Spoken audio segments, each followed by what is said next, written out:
దానికి కారణం అదే మైనస్. ఇక మీ నియోజకవర్గం చేరుకొద్దాం.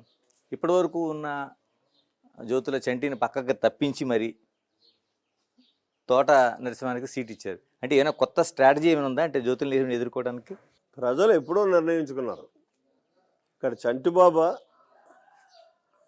నరసింహ కాదు, జ్యోతుల నెహ్రూని నెగ్గించుకోవాలి అని 3 సంవత్సరాల క్రితం నిర్ణయించుకున్నారు. ఎందుకంటే ఏం నష్టపోయారో వాళ్ళకి తెలుసు. జ్యోతుల నెహ్రూని వాడించి ఇక్కడ చూసుకున్నట్టయితే అభివృద్ధి లేదు, సంక్షేమమా లేదు. ఈ నియోజకవర్గంలో ప్రత్యేకించి ఏది కూడా తెచ్చినటువంటి దాఖలాలు లేవు.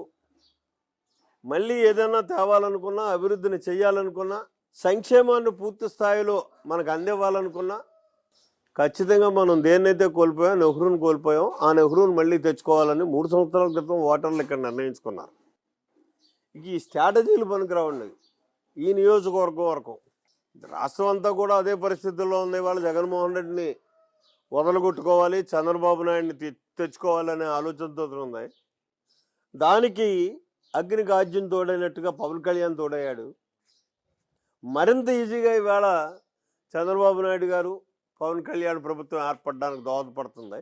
ఎలాగా ఇప్పుడు మీరు చెప్తున్న జనసేన మరో తెలుగుదేశం పొత్తు చాలా వరకు కొన్ని చోట్ల వైరుధ్యాలు వస్తున్నాయి. ఆ జనసేన నుంచి కొంత వ్యతిరేకత వస్తుంది, లేకపోతే జనసేన వాళ్ళు వెళ్తే తెలుగుదేశం వాళ్ళు కొంత నిరసనలు వ్యక్తం చేస్తున్నారు. మనకి ఈ జిల్లాలోనే అనేక సీట్లు కనిపిస్తున్నాయి. రాజకీయ పార్టీలు ఎలక్షన్లో సీట్లు ఇచ్చినప్పుడే ఈ ఇబ్బందులు. ఎందుకంటే 2, 3 ఆశంతో ఉంటారు పదవుల్ని, అందులో ఒకడికే ఇవ్వగలుగుతారు.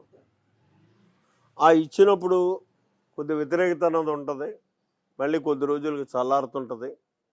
లేదు, వ్యతిరేకించినట్టు బయటకు పోయే పరిస్థితులు ఉంటుంటాయి. ఇవన్నీ సర్వసాధారణంగా జరిగేటటువంటి కార్యక్రమాలు. ఇలాగ నేను ఇందులోనే కీలకంగా అడగదలుచుకున్నాను.